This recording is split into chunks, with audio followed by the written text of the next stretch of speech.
Frankenstein, or The Modern Prometheus by Mary Shelley, 1818 edition. Vol.2 Ch.6. Some time elapsed before I learned the history of my friends. It was one which could not fail to impress itself deeply on my mind, unfolding as it did a number of circumstances, each interesting and wonderful to one so utterly inexperienced as I was. The name of the old man was de Lacy. He was descended from a good family in France, where he had lived for many years in affluence, respected by his superiors and beloved by his equals. His son was bred in the service of his country, and Agatha had ranked with ladies of the highest distinction. A few months before my arrival, they had lived in a large and luxurious city called Paris, surrounded by friends, and possessed of every enjoyment which virtue, refinement of intellect or taste, accompanied by a moderate fortune, could afford. The father of Safie had been the cause of their ruin. He was a Turkish merchant, and had inhabited Paris for many years, when, for some reason which I could not learn, he became obnoxious to the government. He was seized and cast into prison the very day that Safie arrived from Constantinople to join him. He was tried and condemned to death. The injustice of his sentence was very flagrant, all Paris was indignant, and it was judged that his religion and wealth, rather than the crime alleged against him, had been the cause of his condemnation. Felix had been present at the trial. His horror and indignation were uncontrollable when he heard the decision of the court. He made, at that moment, a solemn vow to deliver him, and then looked around for the means. After many fruitless attempts to gain admittance to the prison, he found a strongly grated window in an unguarded part of the building, which lighted the dungeon of the unfortunate Mahometan, who, loaded with chains, waited in despair the execution of the barbarous sentence. Felix visited the grate at night, and made known to the prisoner his intentions in his favour. The Turk, amazed and delighted, endeavoured to kindle the zeal of his deliverer by promises of reward and wealth. Felix rejected his offers with contempt, yet when he saw the lovely Safie, who was allowed to visit her father, and who, by her gestures, expressed her lively gratitude, the youth could not help owning to his own mind that the captive possessed a treasure which would fully reward his toil and hazard. The Turk quickly perceived the impression that his daughter had made on the heart of Felix, and endeavoured to secure him more entirely in his interests by the promise of her hand in marriage so soon as he should be conveyed to a place of safety. Felix was too delicate to accept this offer, yet he looked forward to the probability of the event as the consummation of his happiness. During the ensuing days, while the preparations were going forward for the escape of the merchant, the zeal of Felix was warmed by several letters that he received from this lovely girl, who found means to express her thoughts in the language of her lover by the aid of an old man, a servant of her father's, who understood French. She thanked him in the most ardent terms for his intended services towards her father, and at the same time deeply deplored her own fate. I have copies of these letters, for I found means, during my residence in the hovel, to procure the implements of writing, and the letters were often in the hands of Felix or Agatha. Before I depart, I will give them to you. They will prove the truth of my tale. But at present, as the sun is already far declined, I shall only have time to repeat the substance of them to you. Safie related that her mother was a Christian Arab, seized and made a slave by the Turks. Recommended by her beauty, she had won the heart of the father of Safie, who married her. The young girl spoke in high and enthusiastic terms of her mother, who, born in freedom, spurned the bondage to which she was now reduced. She instructed her daughter in the tenets of her religion, and taught her to aspire to higher powers of intellect and an independence of spirit forbidden to the female followers of Mohammed.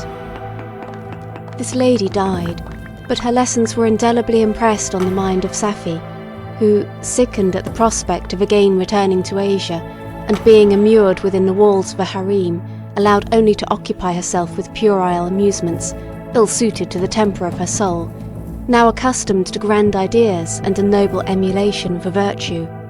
The prospect of marrying a Christian and remaining in a country where women were allowed to take rank in society was enchanting to her. The day for the execution of the Turk was fixed, but on the night previous to it he had quitted prison and before morning was distant many leagues from Paris. Felix had procured passports in the name of his father, sister and himself. He had previously communicated his plan to the former, who aided the deceit by quitting his house under the pretence of a journey and concealed himself with his daughter in an obscure part of Paris. Felix conducted the fugitives through France to Lyon and across Mount Cenis to Leghorn, where the merchant had decided to wait a favourable opportunity of passing into some part of the Turkish dominions. Safi resolved to remain with her father until the moment of his departure, before which time the Turk renewed his promise that she should be united to his deliverer, and Felix remained with them in expectation of that event, and in the meantime he enjoyed the society of the Arabian, who exhibited towards him the simplest and tenderest affection. They conversed with one another through the means of an interpreter, and sometimes with the interpretation of looks, and Safi sang to him the divine airs of her native country. The Turk allowed this intimacy to take place, and encouraged the hopes of the youthful lovers, while in his heart he had formed far other plans. He loathed the idea that his daughter should be united to a Christian, but he feared the resentment of Felix if he should appear lukewarm, for he knew that he was still in the power of his deliverer if he should choose to betray him to the Italian state which they inhabited. He revolved 1,000 plans by which he should be enabled to prolong the deceit until it might no longer be necessary, and secretly to take his daughter with him when he departed. His plans were facilitated by the news which arrived from Paris. The government of France were greatly enraged at the escape of their victim, and spared no pains to detect and punish his deliverer.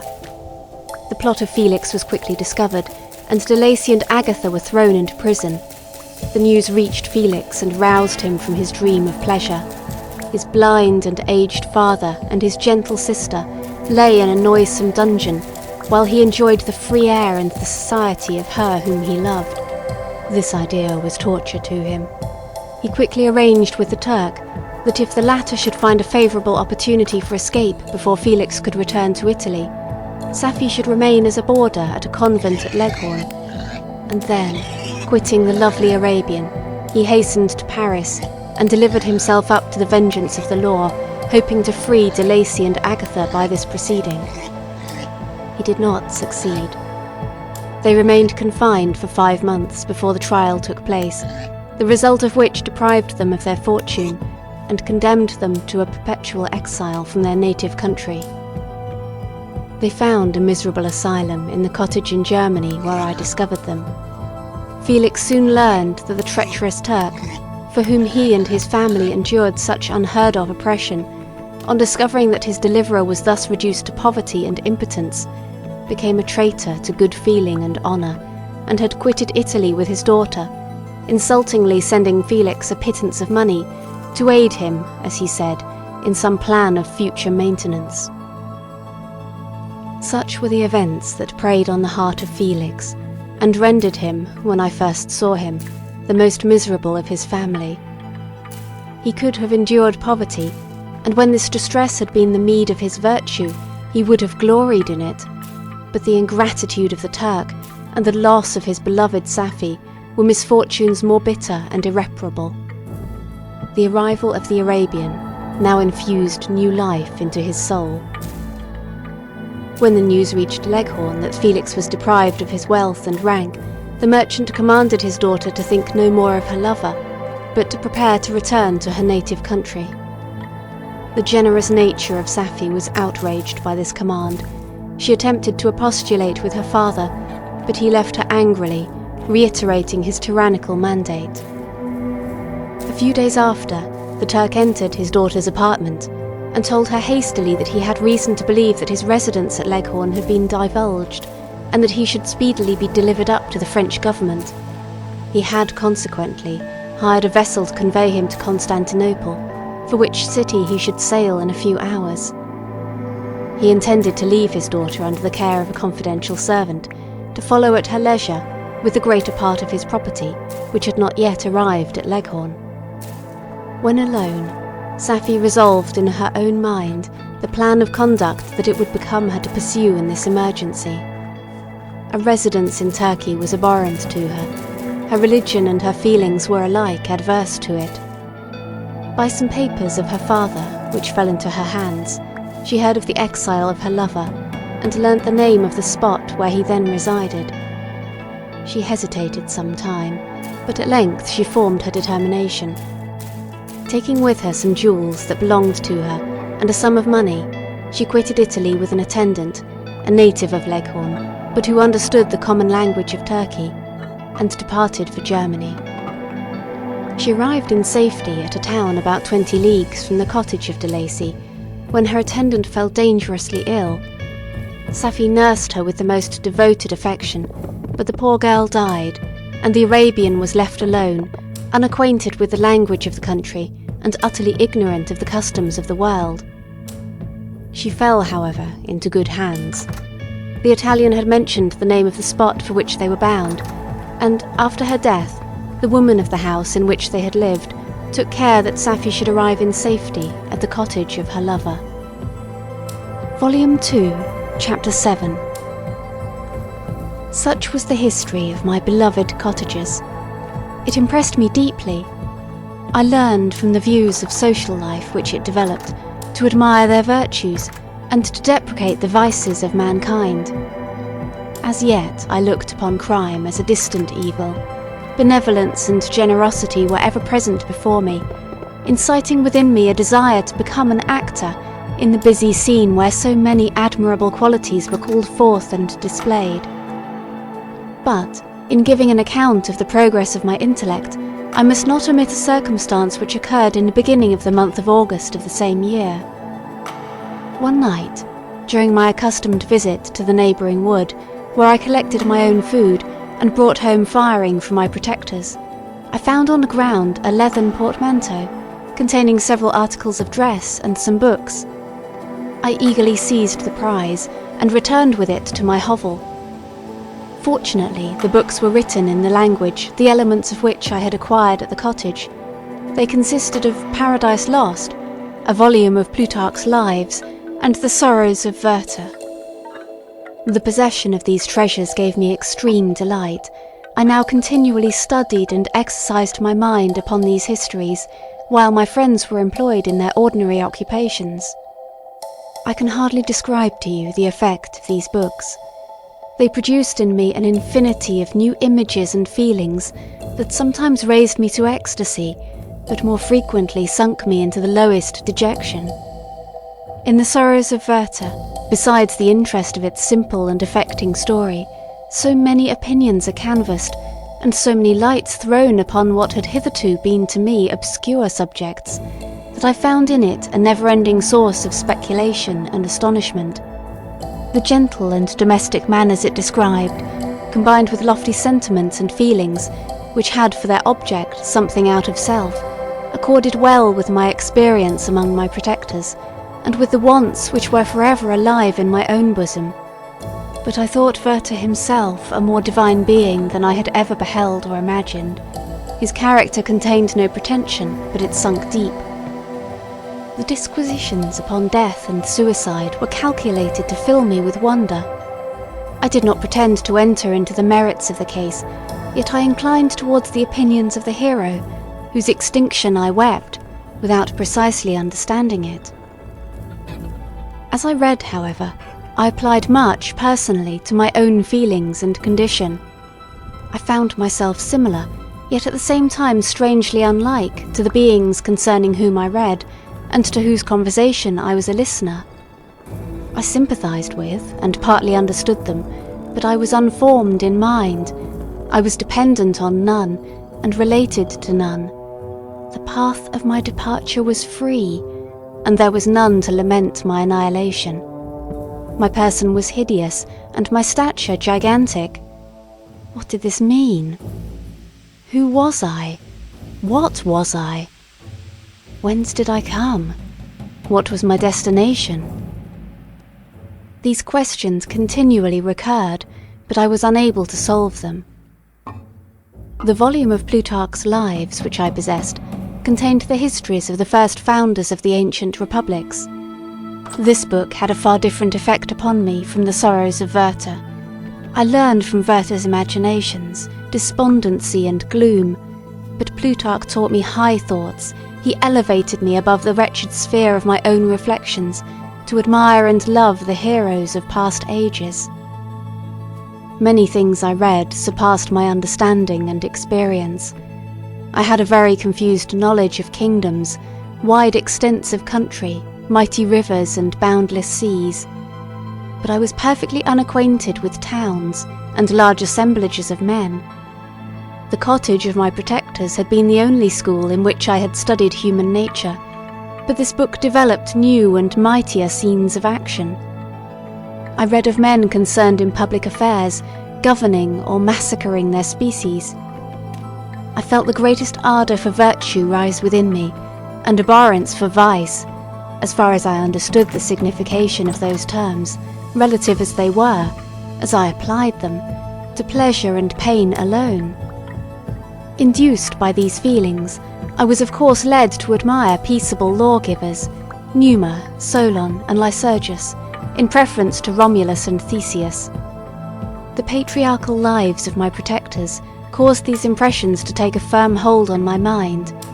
Perhaps, if my first introduction to humanity had been made by a young soldier burning for glory and slaughter, I should have been imbued with different sensations. But Paradise Lost excited different and far deeper emotions. I read it, as I had read the other volumes which had fallen into my hands, as a true history. It moved every feeling of wonder and awe that the picture of an omnipotent God warring with his creatures was capable of exciting. I often referred the several situations, as their similarity struck me, to my own. Like Adam, I was apparently united by no link to any other being in existence, but his state was far different from mine in every other respect. He had come forth from the hands of God a perfect creature, happy and prosperous, guarded by the especial care of his Creator. He was allowed to converse with and acquire knowledge from beings of a superior nature. But I was wretched, helpless and alone. Many times I considered Satan as the fitter emblem of my condition, for often, like him, when I viewed the bliss of my protectors, the bitter gall of envy rose within me. Another circumstance strengthened and confirmed these feelings. Soon after my arrival in the hovel, I discovered some papers in the pocket of the dress which I had taken from your laboratory. At first I had neglected them, but now that I was able to decipher the characters in which they were written, I began to study them with diligence. It was your journal of the 4 months that preceded my creation. You minutely described in these papers every step you took in the progress of your work. This history was mingled with accounts of domestic occurrences. You, doubtless, recollect these papers. Here they are. Everything is related in them which bears reference to my accursed origin. The whole detail of that series of disgusting circumstances which produced it is set in view. The minutest description of my odious and loathsome person is given, in language which painted your own horrors and rendered mine indelible. I sickened as I read. "Hateful day when I received life," I exclaimed in agony. "Cursed Creator, why did you form a monster so hideous that even you turned from me in disgust? God, in pity, made man beautiful and alluring after his own image, but my form is a filthy type of yours, more horrid from its very resemblance. Satan had his companions, fellow devils, to admire and encourage him, but I am solitary and detested." These were the reflections of my hours of despondency and solitude. But when I contemplated the virtues of the cottagers, their amiable and benevolent dispositions, I persuaded myself that when they should become acquainted with my admiration of their virtues, they would be compassionate and overlook my personal deformity. Could they turn from their door one, however monstrous, who solicited their compassion and friendship. I resolved, at least not to despair, but in every way to fit myself for an interview with them which would decide my fate. I postponed this attempt for some months longer, for the importance attached to its success inspired me with a dread lest I should fail. Besides, I found that my understanding improved so much with every day's experience that I was unwilling to commence this undertaking until a few more months should have added to my wisdom. Several changes, in the meantime, took place in the cottage. The presence of Safi diffused happiness among its inhabitants, and I also found that a greater degree of plenty reigned there. Felix and Agatha spent more time in amusement and conversation, and were assisted in their labours by servants. They did not appear rich, but they were contented and happy. Their feelings were serene and peaceful, while mine became every day more tumultuous. Increase of knowledge only discovered to me more clearly what a wretched outcast I was. I cherished hope, it is true, but it vanished when I beheld my person reflected in water, or my shadow in the moonshine, even as that frail image and that inconstant shade. I endeavoured to crush these fears, and to fortify myself for the trial which in a few months I resolved to undergo, and sometimes I allowed my thoughts, unchecked by reason, to ramble in the fields of paradise, and dared to fancy amiable and lovely creatures sympathizing with my feelings and sharing my gloom. Their angelic countenances breathed smiles of consolation. But it was all a dream. No Eve soothed my sorrows or shared my thoughts. I was alone. I remembered Adam's supplication to his Creator, but where was mine? He had abandoned me, and in the bitterness of my heart I cursed him. Autumn passed thus. I saw with surprise and grief the leaves decay and fall, and nature again assume the barren and bleak appearance it had worn when I first beheld the woods and the lovely moon. Yet I did not heed the bleakness of the weather. I was better fitted by my conformation for the endurance of cold than heat. But my chief delights were the sight of the flowers, the birds, and all the gay apparel of summer. When those deserted me, I turned with more attention towards the cottagers. Their happiness was not decreased by the absence of summer.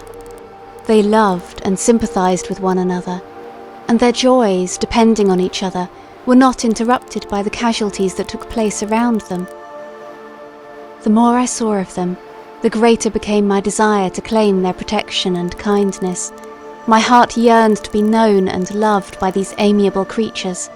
To see their sweet looks directed towards me with affection was the utmost limit of my ambition. I dared not think that they would turn them from me with disdain and horror. The poor that stopped at their door were never driven away.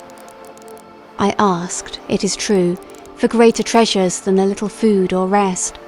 I required kindness and sympathy, but I did not believe myself utterly unworthy of it. The winter advanced, and an entire revolution of the seasons had taken place since I awoke into life.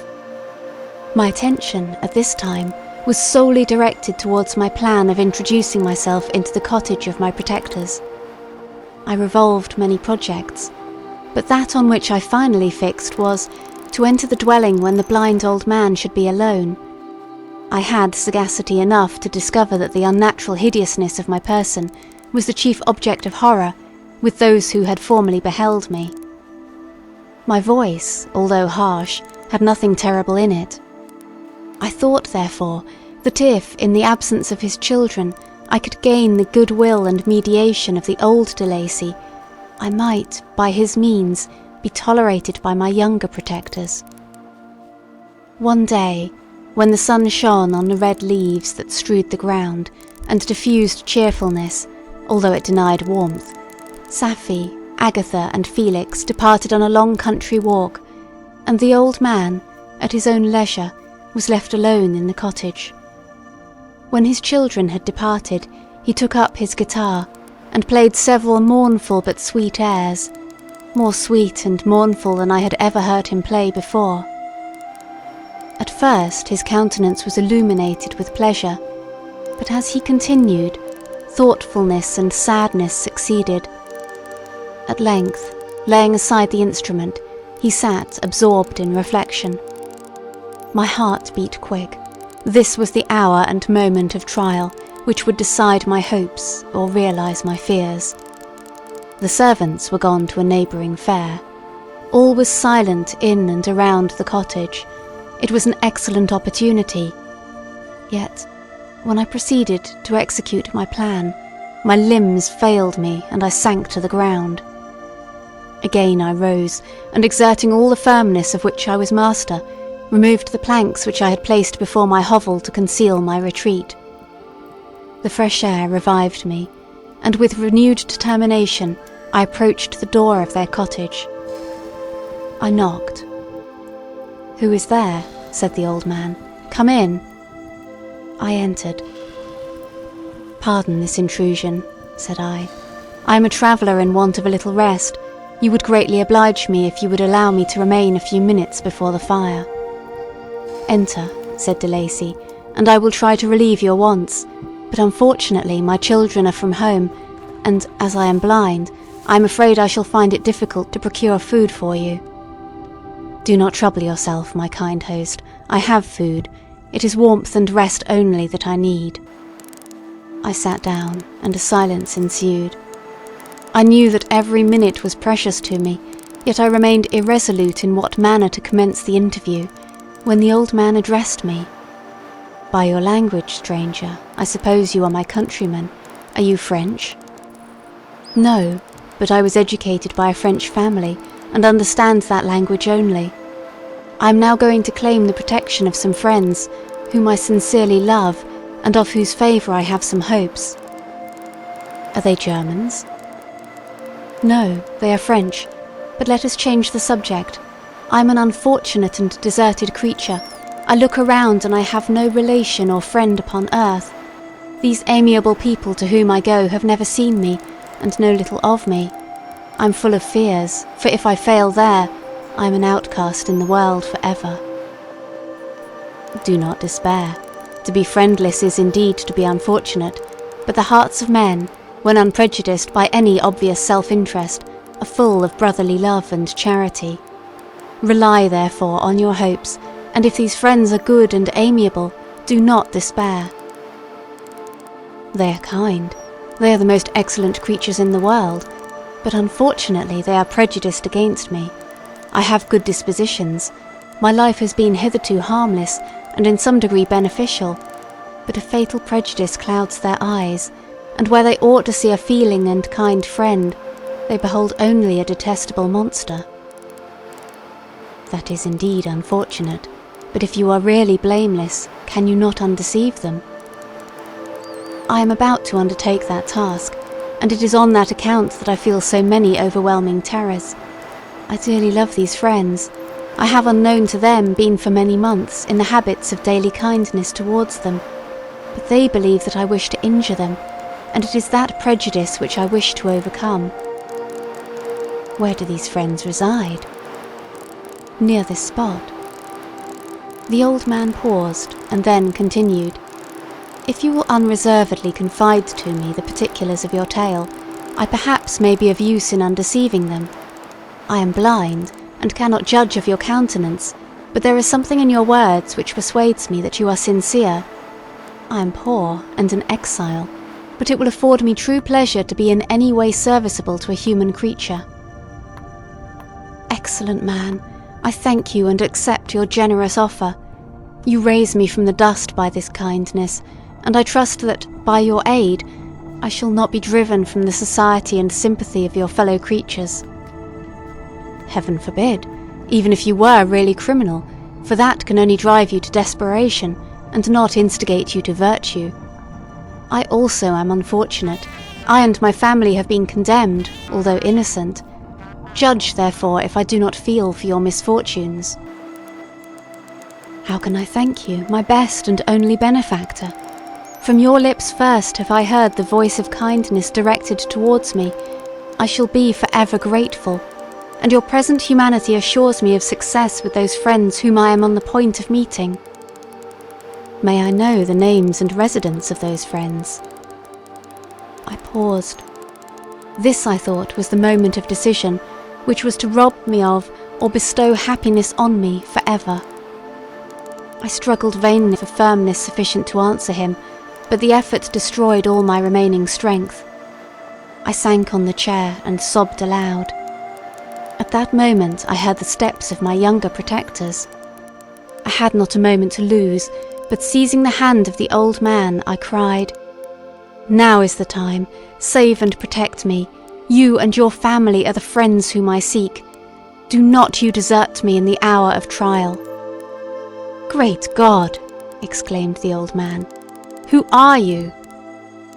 At that instant the cottage door was opened, and Felix, Safie and Agatha entered. Who can describe their horror and consternation on beholding me? Agatha fainted, and Safie, unable to attend to her friend, rushed out of the cottage.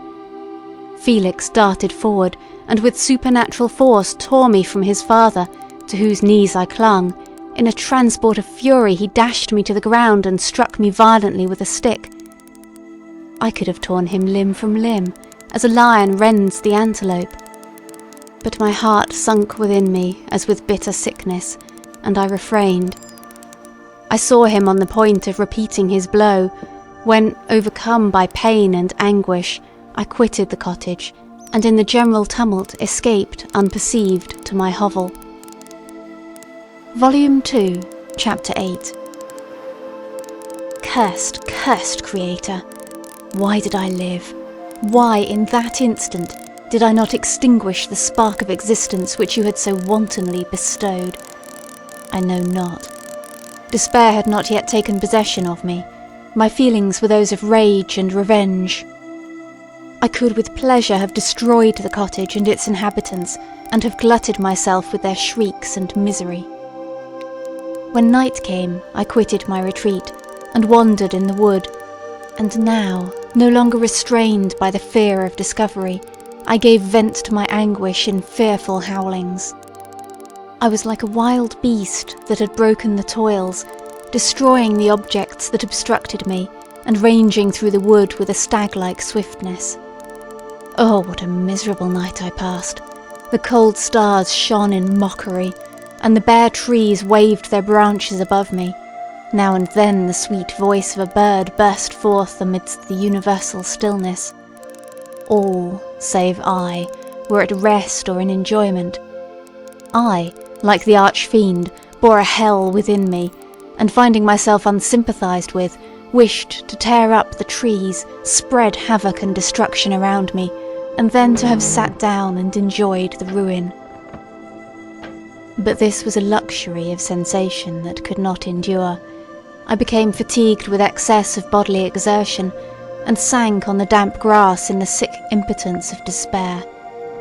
There was none among the myriads of men that existed who would pity or assist me, and should I feel kindness towards my enemies? No.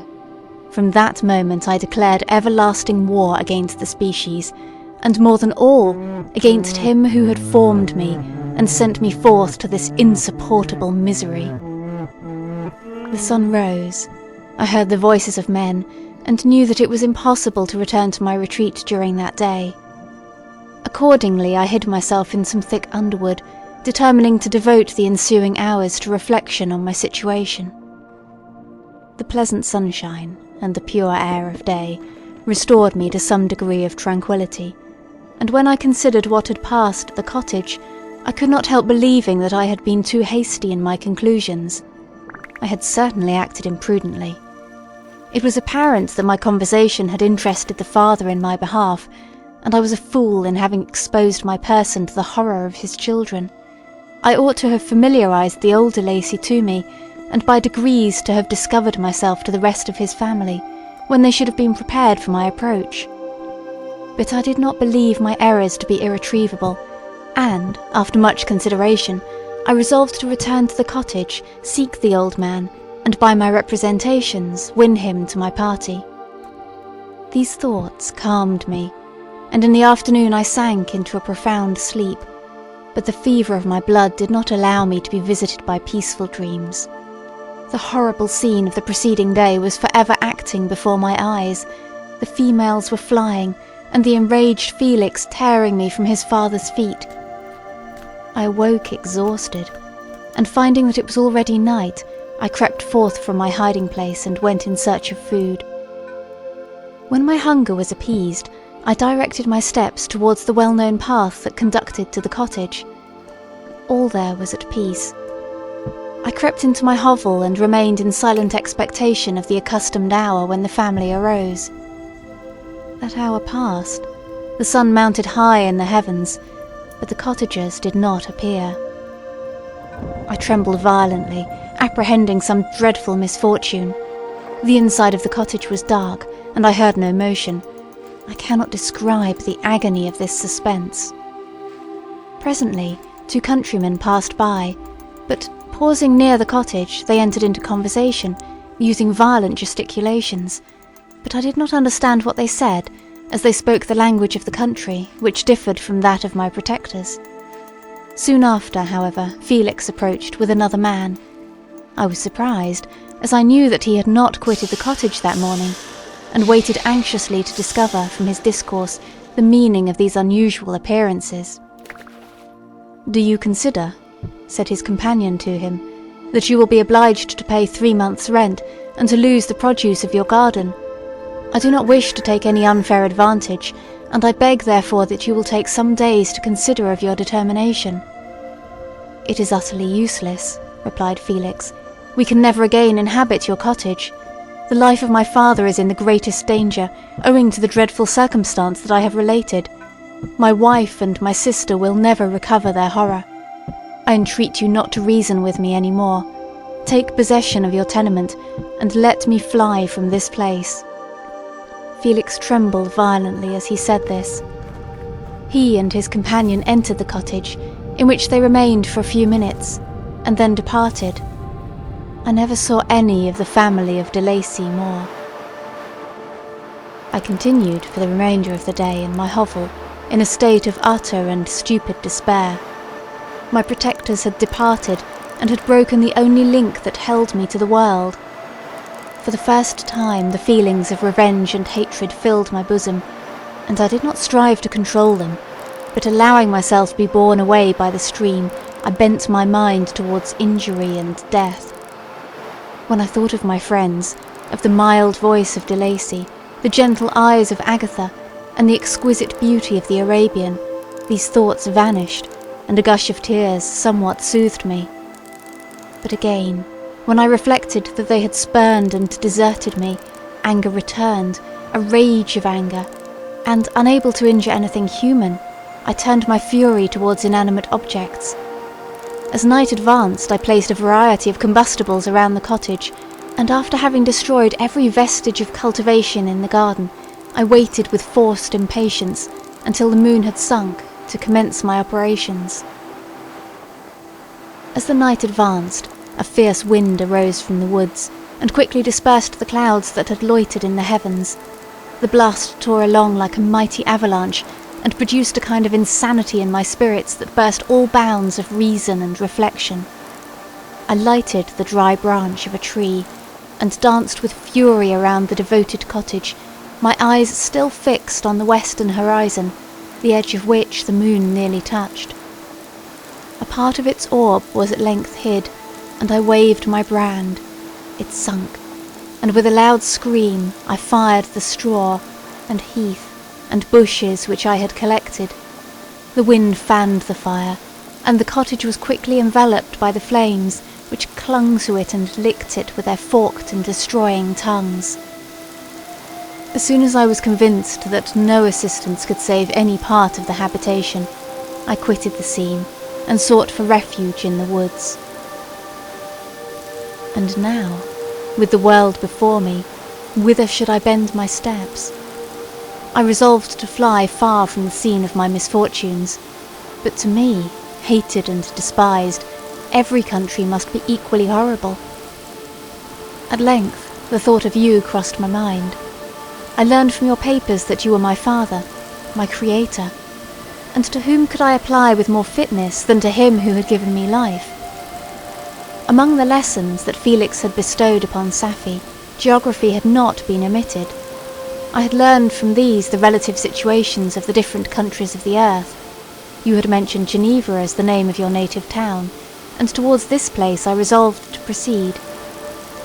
But how was I to direct myself? I knew that I must travel in a southwesterly direction to reach my destination, but the sun was my only guide. I did not know the names of the towns that I was to pass through, nor could I ask information from a single human being, but I did not despair. From you only could I hope for succour, although towards you I felt no sentiment but that of hatred. Unfeeling, heartless creator, you had endowed me with perceptions and passions, and then cast me abroad an object for the scorn and horror of mankind. But on you only had I any claim for pity and redress, and from you I determined to seek that justice which I vainly attempted to gain from any other being that wore the human form. My travels were long, and the sufferings I endured intense. It was late in autumn when I quitted the district where I had so long resided. I travelled only at night, fearful of encountering the visage of a human being. Nature decayed around me, and the sun became heatless. Rain and snow poured around me. Mighty rivers were frozen. The surface of the earth was hard and chill and bare, and I found no shelter. O earth, how often did I imprecate curses on the cause of my being. The mildness of my nature had fled, and all within me was turned to gall and bitterness.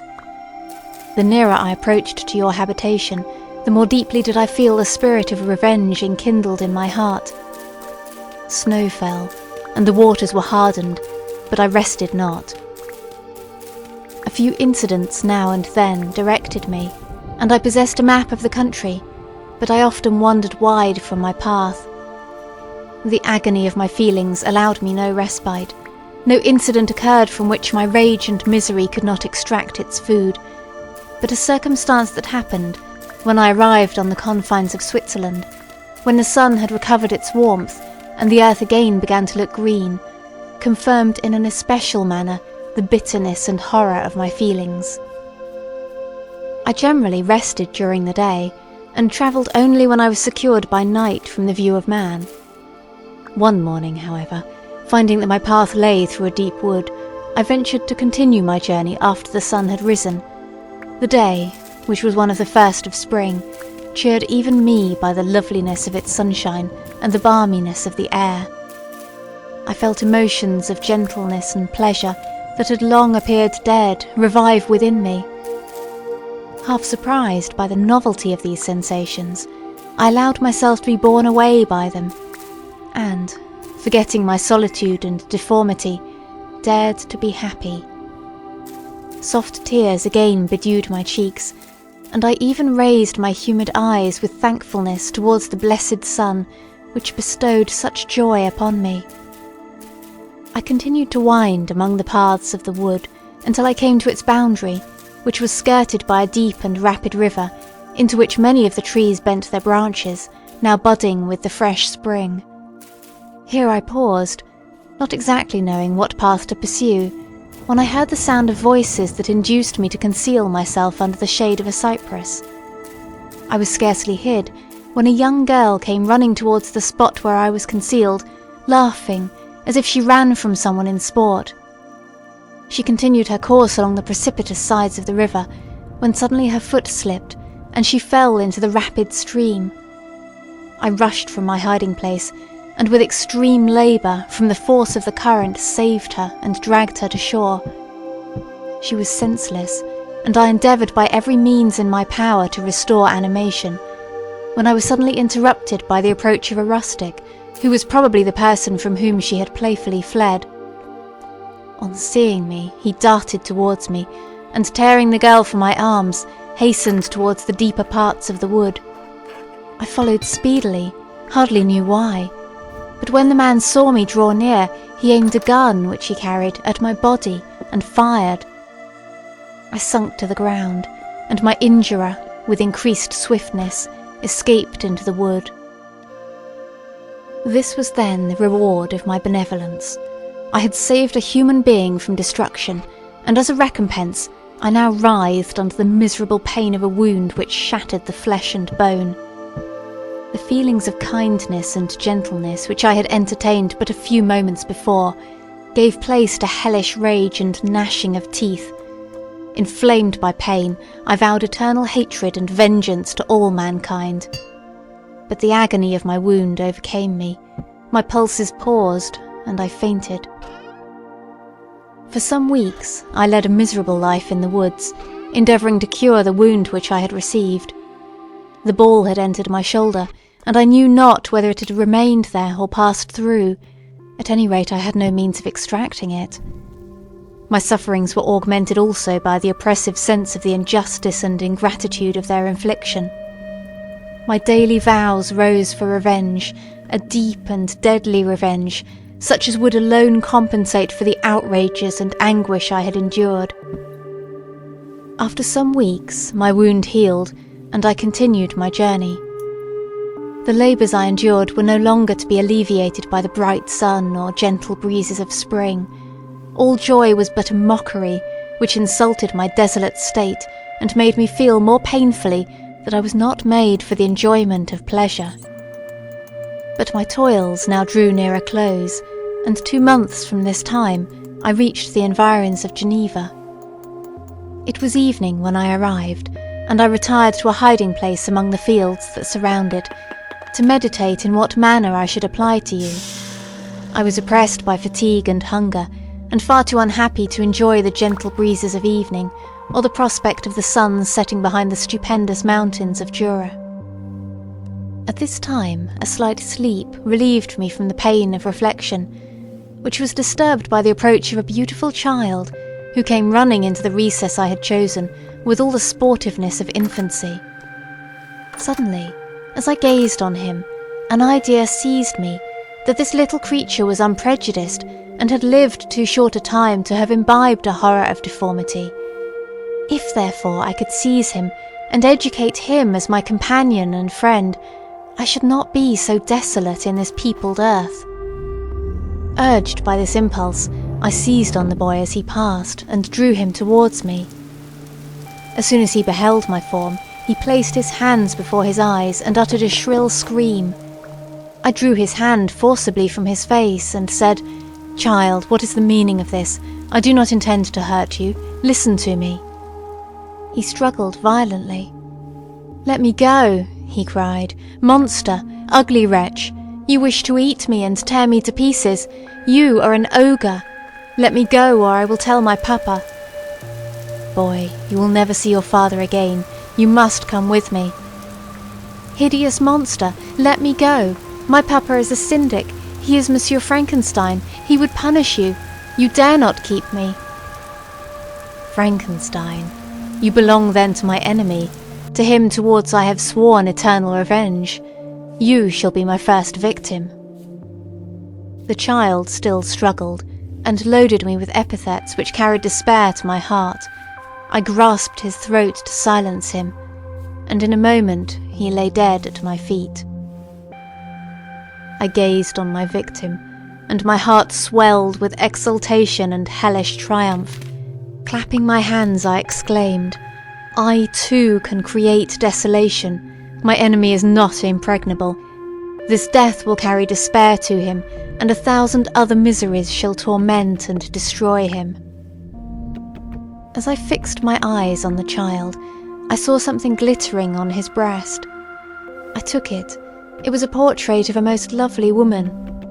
In spite of malignity, it softened and attracted me. For a few moments I gazed with delight on her dark eyes, fringed by deep lashes, and her lovely lips, but presently my rage returned. I remembered that I was forever deprived of the delights that such beautiful creatures could bestow, and that she, whose resemblance I contemplated, would, in regarding me, have changed that air of divine benignity to one expressive of disgust and affright. Can you wonder that such thoughts transported me with rage?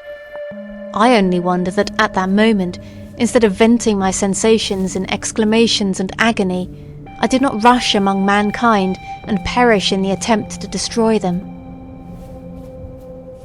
While I was overcome by these feelings, I left the spot where I had committed the murder and was seeking a more secluded hiding place when I perceived a woman passing near me. She was young, not indeed so beautiful as her whose portrait I held, but of an agreeable aspect and blooming in the loveliness of youth and health. Here, I thought, is one of those whose smiles are bestowed on all but me. She shall not escape. Thanks to the lessons of Felix and the sanguinary laws of man, I have learned how to work mischief. I approached her unperceived and placed the portrait securely in one of the folds of her dress. For some days I haunted the spot where these scenes had taken place, sometimes wishing to see you, sometimes resolved to quit the world and its miseries forever. At length I wandered towards these mountains, and have ranged through their immense recesses, consumed by a burning passion which you alone can gratify. We may not part until you have promised to comply with my requisition. I am alone and miserable. Man will not associate with me, but one as deformed and horrible as myself would not deny herself to me. My companion must be of the same species and have the same defects. This being you must create. Vol.2 Ch.9. The being finished speaking and fixed his looks upon me in expectation of a reply, but I was bewildered, perplexed, and unable to arrange my ideas sufficiently to understand the full extent of his proposition. He continued, "You must create a female for me, with whom I can live in the interchange of those sympathies necessary for my being. This you alone can do, and I demand it of you, as a right which you must not refuse to concede."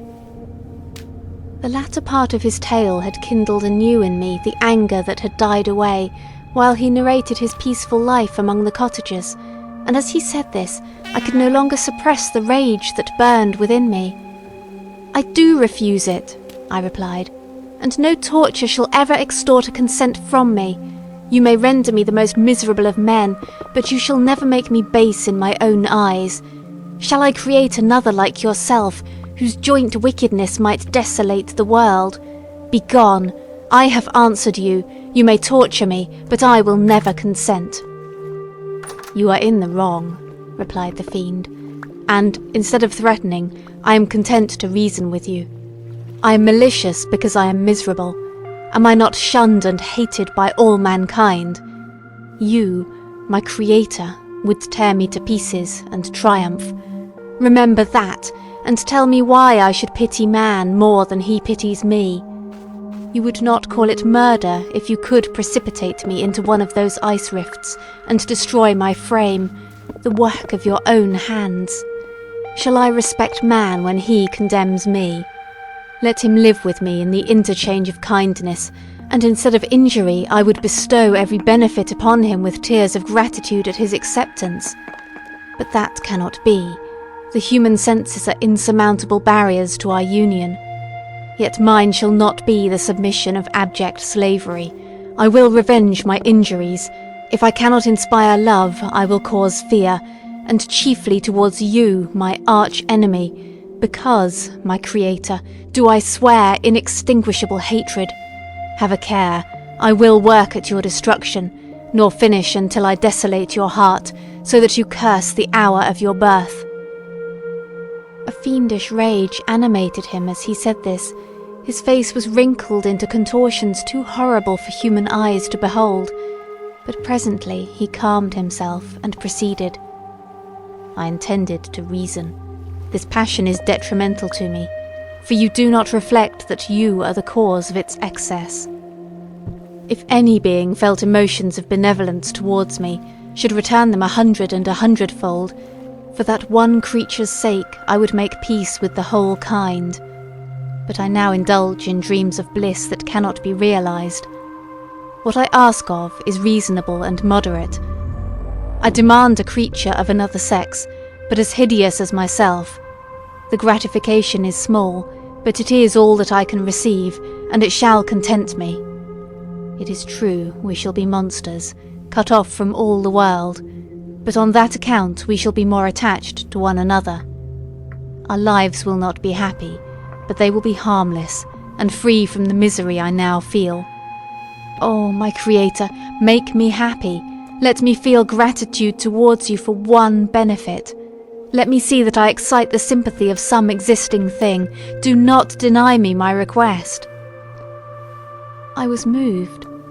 I shuddered when I thought of the possible consequences of my consent, but I felt that there was some justice in his argument.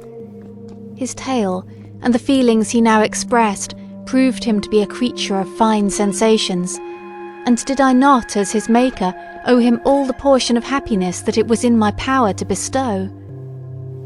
He saw my change of feeling and continued, "If you consent, neither you nor any other human being shall ever see us again. I will go to the vast wilds of South America. My food is not that of man. I do not destroy the lamb and the kid to glut my appetite. Acorns and berries afford me sufficient nourishment. My companion will be of the same nature as myself, and will be content with the same fare. We shall make our bed of dried leaves. The sun will shine on us as on man, and will ripen our food. The picture I present to you is peaceful and human, and you must feel that you could deny it only in the wantonness of power and cruelty. Pitiless as you have been towards me, I now see compassion in your eyes. Let me seize the favourable moment and persuade you to promise what I so ardently desire." "You propose," replied I, "to fly from the habitations of man, to dwell in those wilds where the beasts of the field will be your only companions. How can you, who long for the love and sympathy of man, persevere in this exile? You will return, and again seek their kindness, and you will meet with their detestation. Your evil passions will be renewed, and you will then have a companion to aid you in the task of destruction. This may not be. Cease to argue the point, for I cannot consent." "How inconstant are your feelings! But a moment ago you were moved by my representations, and why do you again harden yourself to my complaints? I swear to you, by the earth which I inhabit, and by you that made me, that with the companion you bestow, I will quit the neighbourhood of man, and dwell as it may chance in the most savage of places. My evil passions will have fled, for I shall meet with sympathy. My life will flow quietly away, and in my dying moments I shall not curse my Maker." His words had a strange effect upon me. I compassionated him, and sometimes felt a wish to console him, but when I looked upon him, when I saw the filthy mass that moved and talked, my heart sickened, and my feelings were altered to those of horror and hatred. I tried to stifle these sensations. I thought that, as I could not sympathize with him, I had no right to withhold from him the small portion of happiness which was yet in my power to bestow. "You swear," I said, "to be harmless, but have you not already shown a degree of malice that should reasonably make me distrust you? May not even this be a feint that will increase your triumph by affording a wider scope for your revenge?" "How is this? I thought I had moved your compassion, and yet you still refuse to bestow on me the only benefit that can soften my heart and render me harmless. If I have no ties and no affections, hatred and vice must be my portion. The love of another will destroy the cause of my crimes, and I shall become a thing of whose existence everyone will be ignorant. My vices are the children of a forced solitude that I abhor, and my virtues will necessarily arise when I live in communion with an equal. I shall feel the affections of a sensitive being, and become linked to the chain of existence and events from which I am now excluded." I paused some time to reflect on all he had related, and the various arguments which he had employed. I thought of the promise of virtues which he had displayed on the opening of his existence, and the subsequent blight of all kindly feeling by the loathing and scorn which his protectors had manifested towards him. His power and threats were not omitted in my calculations.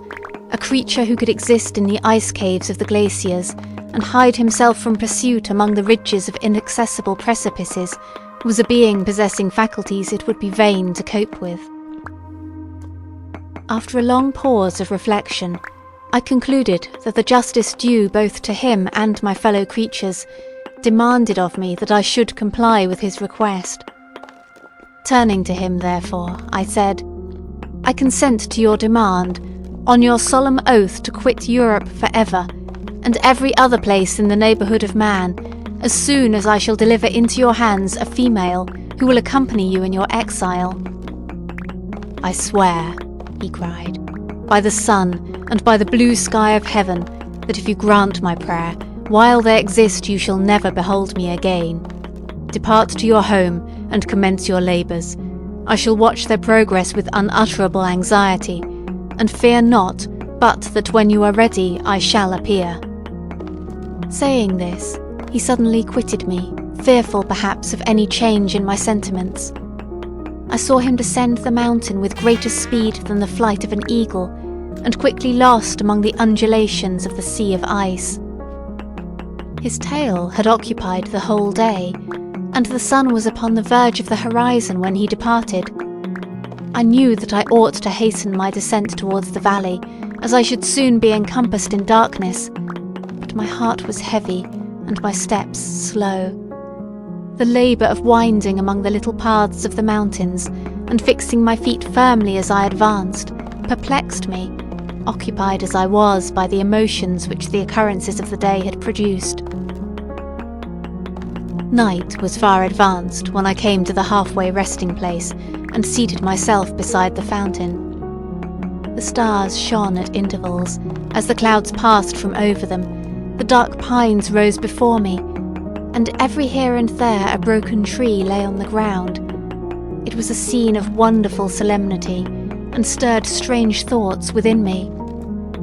I wept bitterly, and clasping my hands in agony, I exclaimed, "O stars and clouds and winds, ye are all about to mock me. If ye really pity me, crush sensation and memory, let me become as naught. But if not, depart, leave me in darkness." These were wild and miserable thoughts, but I cannot describe to you how the eternal twinkling of the stars weighed upon me, and how I listened to every blast of wind as if it were a dull, ugly siroc on its way to consume me. Morning dawned before I arrived at the village of Chamonix, but my presence, so haggard and strange, hardly calmed the fears of my family, who had waited the whole night in anxious expectation of my return. The following day we returned to Geneva. The intention of my father in coming had been to divert my mind, and to restore me to my lost tranquillity, but the medicine had been fatal, and, unable to account for the excess of misery I appeared to suffer, he hastened to return home, hoping the quiet and monotony of a domestic life would, by degrees, alleviate my sufferings, from whatsoever cause they might spring. For myself, I was passive in all their arrangements, and the gentle affection of my beloved Elizabeth was inadequate to draw me from the depth of my despair. The promise I had made to the demon weighed upon my mind, like Dante's iron cowl on the heads of the hellish hypocrites. All pleasures of earth and sky passed before me like a dream, and that thought only had to me the reality of life. Can you wonder that sometimes a kind of insanity possessed me, or that I saw continually about me a multitude of filthy animals inflicting on me incessant torture that often extorted screams and bitter groans? End of Volume 2.